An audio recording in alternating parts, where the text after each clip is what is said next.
नमस्कार, मी अश्विनी पवार. अश्विनी किचनमध्ये तुमचे खूप खूप स्वागत आहे. आजची आपली रेसिपी आहे दोडक्याची हिरव्या मसाल्यात केलेली भाजी. हे बघा, हा जो दोडका आहे हा कोवळा दोडका आहे. याचा शिरा काढून याला असं मी छानपैकी कापलेला आहे आणि 3 ते 4 पाण्याने धुतलेले आहे. ही एक अख्खी गड्डी लसणाची, ह्याला मी चांगले सोलून घेतलेली आहे. हे अर्धा इंच आले, जिरे 1 चमचा आणि हे आपल्याला हिरव्या मिरचीची दोडक्याची भाजी करायची म्हणून मी 9 हिरव्या मिरच्या घेतलेल्या आहेत. आणि हे आपलं सुक्कं खोबरं आहे, त्याला मी मिक्सरमधनं बारीक करून घेतलेलं आहे. ही आपली मूग डाळ आहे, ही अर्धी वाटी मूग डाळ मी अर्धा तास भिजवून ठेवलेली होती. आणि हे आपले शेंगदाण्याचा कूट,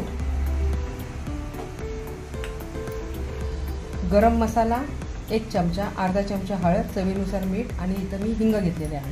तर चला आपण दोडक्याची भाजी कशी करायची ते पाहू. आपण हे हिरवी मिरची, जिरे, आले, लसूण मिक्सरमधनं बारीक करून घेऊयात.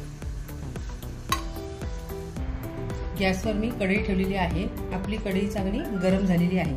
त्यात मी 3 ते 4 चमचे तेल सोडते.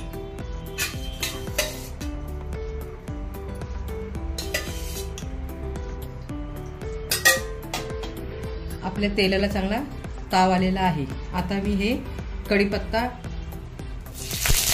आणि दोडका तेलात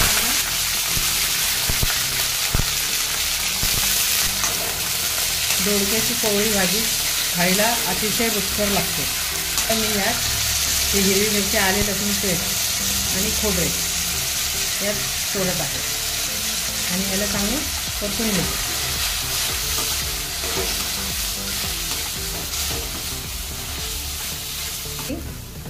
मूग डाळ देखील मी सोडत आहे.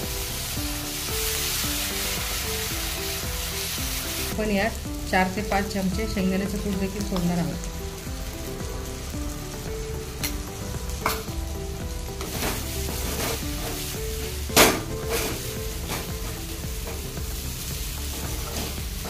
थोडेसे पाणी घालून हे बघा, या मिक्सरच्या भांड्यामध्ये मी पाणी सोडलेले आहे. ते जे आपण वाटलं का ना हिरवी मिरची, आलं, लसूण, त्याचे मी पाणी सोडून ही भाजी मी शिजवून घेणार आहे. 10 ते 12 मिनिटात आपली ही भाजी शिजून होते. चला, हे बघा, आपली भाजी खाण्यासाठी तयार आहे.